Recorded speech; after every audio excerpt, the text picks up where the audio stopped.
And I felt that was about the proportion of the people in the city too. Most want to get back to normal. And they want to forget.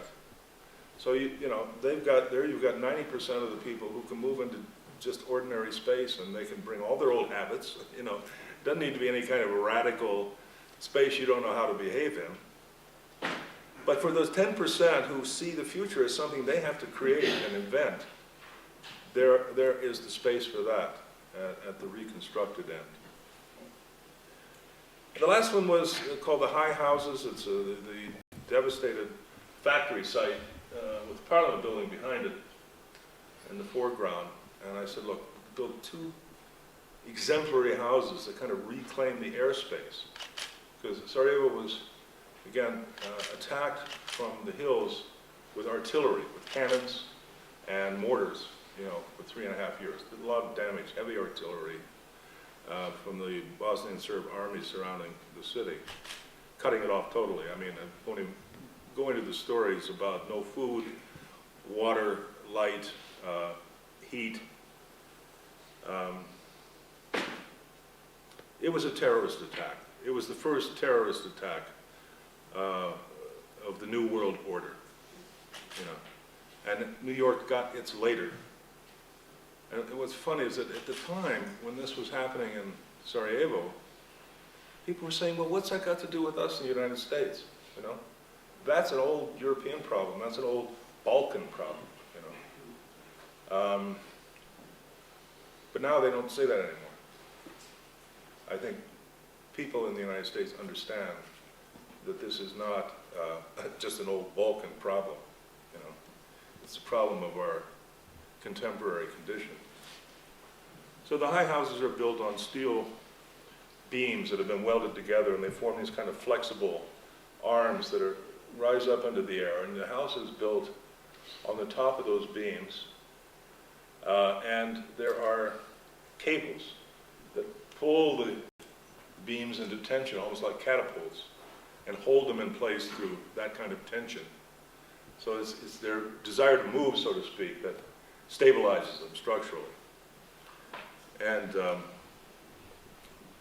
you know, I always said that this was the perfect Sarajevan joke in a way, because Sarajevo humor is always about irony and contradiction. So here were the two houses that, you know, want to fly, but also want to be rooted in the ground in the same place, you know.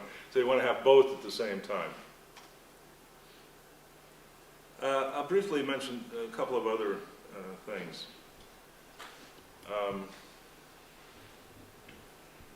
I kind of got the reputation of being a guy who followed disasters and was trying to figure out how to rebuild after disasters, and I suppose there's truth in that. But what I was kind of moved by, I kind of got drawn into the Sarajevo and the Yugoslav breakup story. I kind of walked in with my eyes open, not knowing how it was going to develop, you know, in that country, or certainly not for me.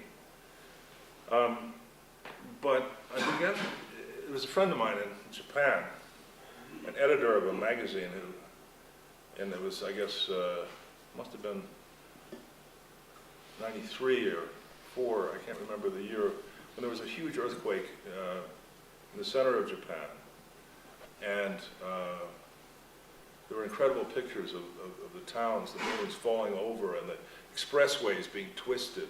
And it was, and he sent me a fax. He said, you know, Lebbeus, that looks just like war and architecture, your war and architecture drawings. And I was so angry about that. You know, I said, of course, I couldn't respond immediately, thank God. He's a good man. I was angry. I said, no, that was about intentional violence. You know, what they were doing in Sarajevo was intended to happen, but the earthquake just happens. You know? And then I started thinking about it. Well, what happens? Why do people get killed in earthquakes? They get killed because the buildings fall down on them. Now, with the latest one's in Indonesia, and every year there's a new one. Pakistan last year, or earlier, even this year. The ground moves and the buildings collapse. So there's something wrong. There is intention here. People are dying because of let's say, the sin of omission versus the sin of commission. Because everyone knows the next earthquake's coming. These are all seismic zones with histories of earthquake. But when they rebuild just the way they did before, and the next earthquake comes and it falls down and they kill another 20,000 people, right? And so I'm exaggerating a bit, but not by much. So I started thinking about earthquake, and I won't go into a lot of detail. As usual, I feel free to explore ideas in my work. One thing about not having any clients, you know? I don't have anyone to blame my lack of imagination on. No one comes to me and asks me to design them anything.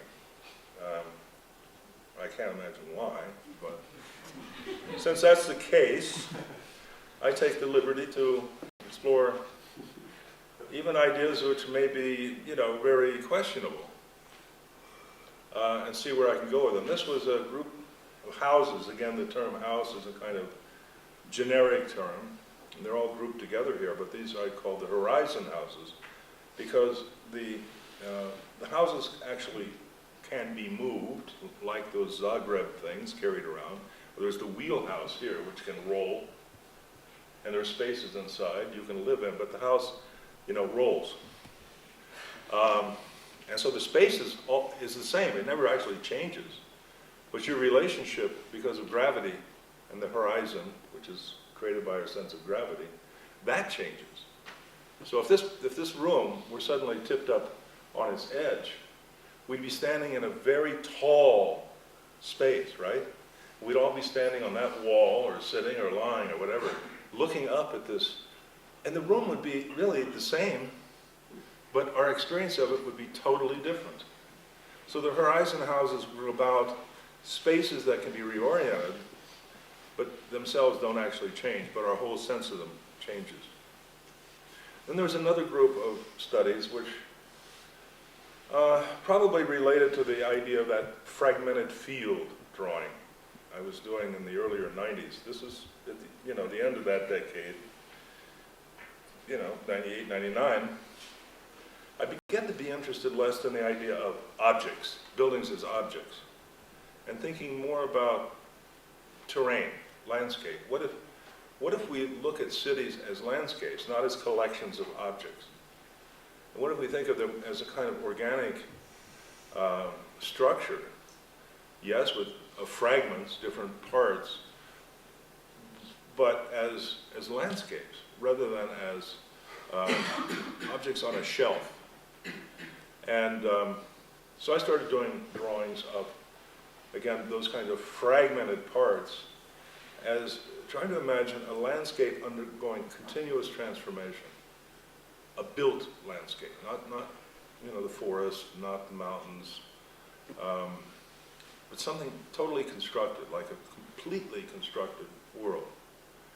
So I did drawings and made models, with my colleagues. We worked on these models to try to envision a kind of earthquake landscape, earthquake architecture, in a sense. Because, and I wrote an article called A Post-Biblical View of Earthquake. And I was saying to my group yesterday that the reason I said post-biblical is because from the Bible, in our Judeo-Christian tradition in the West, Western civilization, nature and the human were separated very early. As soon as humans wanted to have knowledge, which only God was supposed to have, we were just supposed to enjoy the fruits of the garden. As soon as people got the idea that they could have knowledge, they were thrown out of the garden, and they had to suffer. So here's Eden, here's nature, this beautiful natural thing that God created on one side, and here's humans on the other. And that goes right through Western history up to the present day. Its origin is in, the Bible, in that tradition. Descartes' duality,